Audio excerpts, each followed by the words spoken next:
आसंता जनवरी मासरे MBC TV पक्षर आयोजन होगाकू जाउछि सारला विश्वभाषा सम्मेलन। एने आमे भेटिथिलु बौद्ध जिलार पंचायत महाविद्यालय ओडिया विभाग मुख्य डॉक्टर सरोज चंद्र पति को। आसंता शुणिबा कौन रही तांकर वार्ता।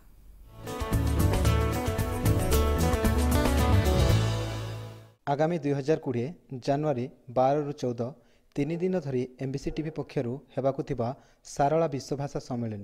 एथिपाई आलोचना करिबा पाई आम सहित अछंती बौद्ध पंचायत महाविद्यालय ओडिया विभाग मुख्य डॉक्टर सरोज चंद्र पति। सर स्वागत करुच्ची एमबीसी न्यूज को। ये जो कार्यक्रम करा जाउची सर एमबीसी टीवी पक्षर आगामी 2020 सारला विश्वभाषा सम्मेलन या नहीं केमिति देखुछन? ये तो गोटे महार्घ विरल कार्यक्रम कहीं जी होती आम ओडिया भाषा साहित्यर आदिस्रष्टा आदि कवि एवं से ही आम ओडिया भाषा साहित्य गोटे स्वतंत्र दिशा देइछंती एवं आमर भाषा साहित्य गोटे तोरण उद्घाटन करिछंती जहाँ को पाई आमर ए ओडिया भाषा साहित्य आज विशाल उत्तुंग भेद हो पारिछि एवं परिशेष आम भाषा शास्त्रीय भाषार स्वीकृति पाई। निश्चित भाव में सर एबे मोटामोटी देखा गले जो आमर भाषा साहित्य उपरे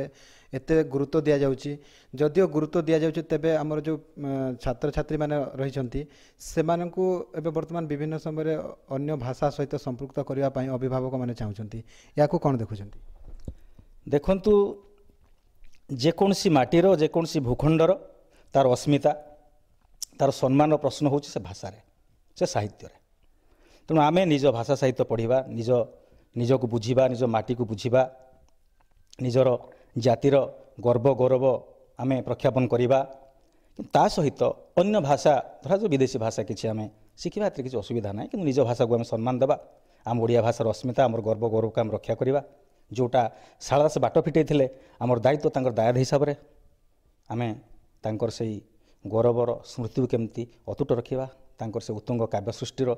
तार केमती दिन को दिन आहरी परिप्रचार हम परिप्रसार हम आहरी गोटे दिग अच्छी उन्मोचित हो पारिनी शालांकर जो विशाल साहित्य कृति बहुत किसी भितर रही ताकू आम उन्मोचन करवा तार रहस्यर अनुसंधान करवा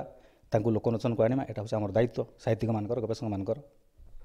निश्चित भाव में जो एमबीसी टीवी पक्षर जो कार्यक्रम करा जाउछि आगामी 11 तारिख रु पदयात्रा हेबो एवं एमबीसी टीवी पक्षर 12 रु 14 तारिख मध्य जो विश्वभाषा सम्मेलन रही को लेकर आपनकर कौन रहबो वार्ता? सर देखंतु एमबीसी टीवी तरफ आपन जो महान उद्यम करूछंती निहाती भाव में विरल उद्यम